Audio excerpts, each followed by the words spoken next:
Hey there, sports fans. Did you miss me? I'm Henry Steiner. I'm here with the Henry Steiner Sports Podcast Show, Season 2. That's right, we're revamping it. I'm here today with my special guest. I'm Brandon Bonaparte, and it's been a little bit of a hiatus since you've had. When's your last show? It's been some time, but you know what? It's a well-needed rest. Well-needed rest. Let's just get right into it. So we've got an exciting show for you here today. We've got talk about the Manny Machado contract, talk about the AAF. We've got some other stuff such as what's happening with the Arizona Cardinals, the Sun Devils' hopes to make the tournament, and anything else in major sports news. Let's get started. So, Manny Machado, $300 million, 10 years, San Diego Padres. What are your thoughts? Well, I mean, it's the biggest deal ever handed out to a free agent in baseball, and all they gave up was money. They didn't give up any players, and they already have a very good farm system, so I'm not saying they're going to be good, in the next year. They were in last place of the NL West. They still have to catch up to the Dodgers and the Rockies, but it's going to make them better, but it's going to take time. So here's the thing that confused me the most. The Chicago White Sox, okay, they traded for Manny Machado's best friend and his brother-in-law. They signed John Jay from the Diamondbacks most recently. Okay. And Yonder Alonso, they traded for him, who is his brother-in-law. And the White Sox are in a very similar place as the Padres as far as standings and stuff.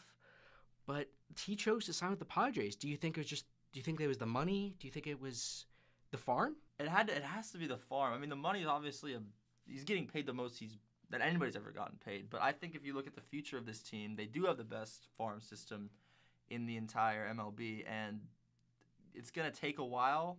It's not going to be a year, but you're not just going to be able to get a Manny Machado down the road. So I think that he probably looked at the farm system, and probably why he's in San Diego. Yeah, how often do you see an MVP player that just hits the open market?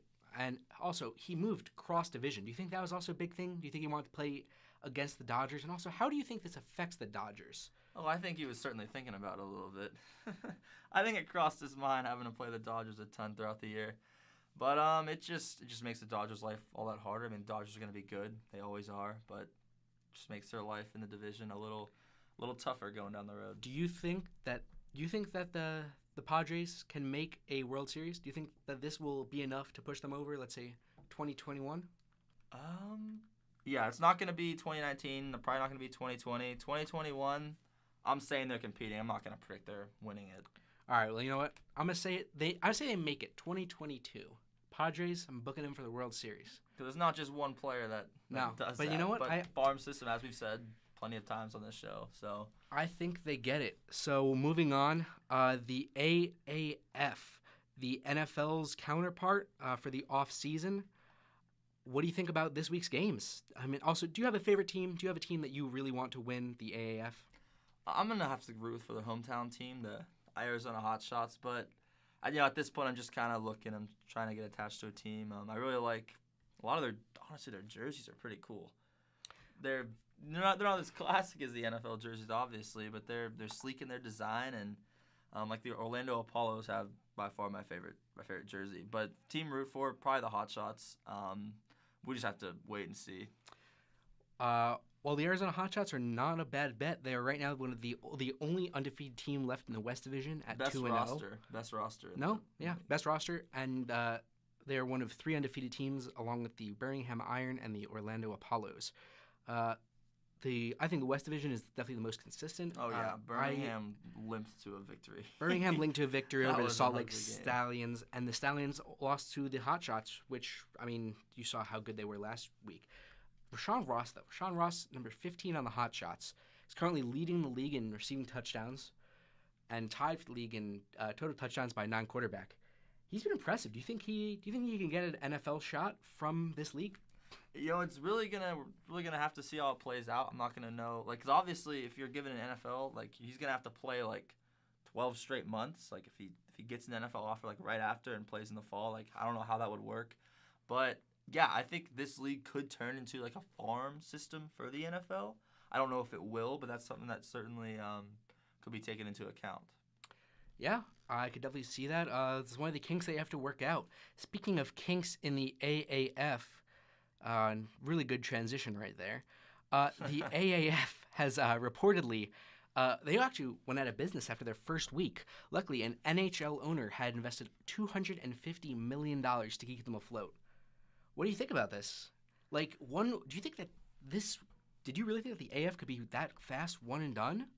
I mean, one of the things that the AAF didn't do is they didn't promote at all. Nobody knew anything about this league before the game started playing because they knew they were going to be tight on cash, tight on people coming to the games.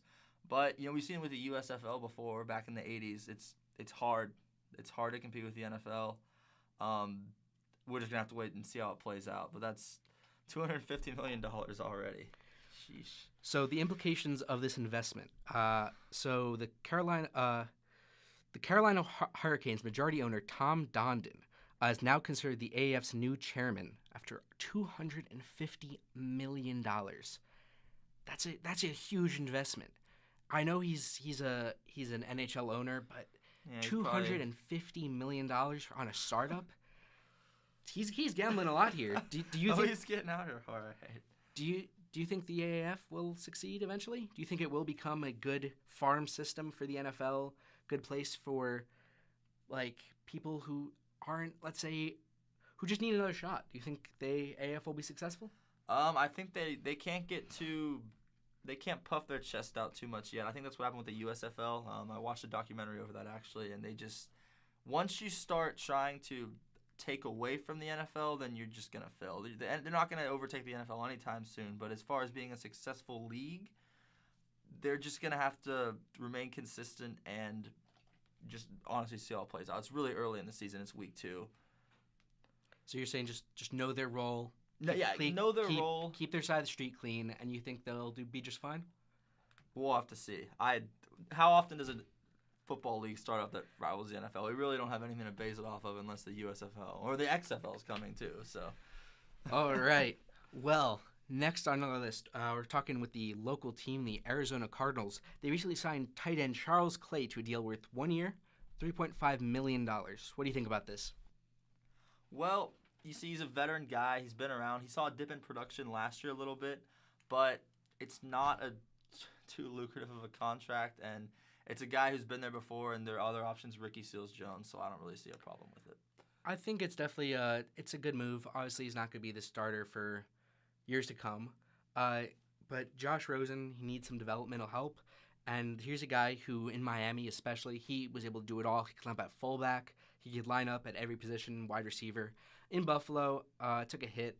But you know what? I think it's a good thing for Josh Rosen. He has that security. He has now Fitzgerald. He has an upgrade definitely over Ricky Seals-Jones. And he has Cliff. And, yeah, he has Cliff. So now there's definitely something good as a safety net for Josh Rosen and the Cardinals. All right, moving on next. The Arizona State Sun Devils. Their tournament chances, they are currently listed as, I think, one of the last 4 in for Lunardi. Yeah, Lunardi has them as 12, playing in the first 4. What do you think about them? Do you think they deserve to be in the tournament right now? No, I didn't think they deserved to get in last year. Their whole body of work that they earned, beating Kansas earlier in the year, it's all evaporated now because of these bad losses that they're experiencing. I think that if you lose as many games in the Pac-12 as you do, they're not going to be good losses. The Pac-12, you can't get quality wins because it's so weak this year. So all they're doing is hurting their resume at this point. It's really hard for them to help it. If they get bounced early in the Pac-12 tournament, they're done. I think they still could make the tournament. They just have to go. Can't lose many conference games anymore, and they have to go deep in the Pac-12 tournament.